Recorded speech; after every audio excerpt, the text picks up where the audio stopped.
नमस्कार, मी लाघवी ओम सावंत बुलेटिन मध्ये आपलं स्वागत करते।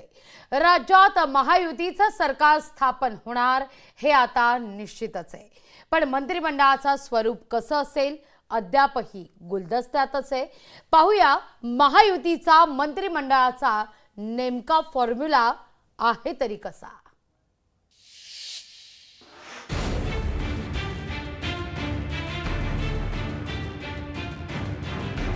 एकीकडे मुख्यमंत्री कोण याची चर्चा सुरू असतानाच दुसरीकडे महायुतीच्या सत्ता वाटपाचं सूत्र ठरल्याची माहिती आहे। विधानसभेत सर्वाधिक जागा जिंकलेल्या भाजपला राज्याच्या सत्तेत मोठा वाटा मिळणार अशी चर्चा होती, पण तसं न करता मंत्रिमंडळात काही जागा रिक्त ठेवून तुर्तास 3 प्रमुख पक्षांच्या 10 ते 12 मंत्र्यांचा शपथविधी होण्याची शक्यता आहे। शिंदे आणि अजित पवारांकडे गेल्या मंत्रिमंडळातीलच बहुतांश खाती सोपवली जाण्याची ही शक्यता आहे। मंत्रिमंडळाच्या संभाव्य फॉर्म्युल्यावर नजर टाकली तर मुख्यमंत्री भाजपचा, एक उपमुख्यमंत्री शिवसेनेचा आणि दुसरा उपमुख्यमंत्री राष्ट्रवादीचा। त्यामध्ये भाजपला 10 ते 12 मंत्रिपद, शिवसेनेला 10 ते 12 मंत्रिपद आणि अजित पवारांच्या राष्ट्रवादीला 10 ते 12 मंत्रिपद मिळण्याची शक्यता आहे।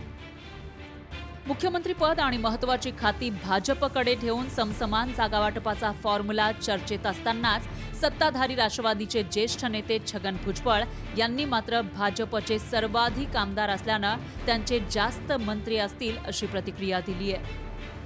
आज जाऊन ते ठरवणार आहेत काय फॉर्म्युला असेल हे स्वाभाविक आहे की भारतीय जनता पक्षाचे 132 आमदार झालेले आहेत, त्यामुळे त्यांचे मंत्री जास्त असणारे स्वाभाविक आहे। 132 आमदार निवडून आल्यानंतर भाजपचा मुख्यमंत्री होणं ही एक स्वाभाविक प्रक्रिया आहे, त्याच्यामध्ये ऑब्जेक्शन घेण्यासारखं काहीच नाही। गेल्या वेळी भाजपचे सर्वात जास्त आमदार असले तरी महायुतीतील 3ही पक्षांमध्ये समसमान सत्ता वाटप झालं होतं।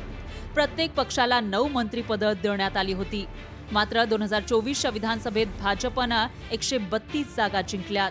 त्या खालोखाल शिंदेच्या शिवसेनेनं 57 जागा तर अजित पवारांच्या राष्ट्रवादीनं 41 आमदार निवडून आणलेत। हे संख्याबळ लक्षात घेता भाजप मुख्यमंत्रीपद आणि महत्त्वाची खाती आपल्याकडे घेऊन समसमान जागा वाटप करणार की संख्याबळानुसार मंत्रिपदं वाटून घेतली जाणार याविषयी उत्सुकता आहे। ब्युरो रिपोर्ट, लोकशाही मराठी। लोकशाही मराठी ऐका, पहा, जागरूक रहा।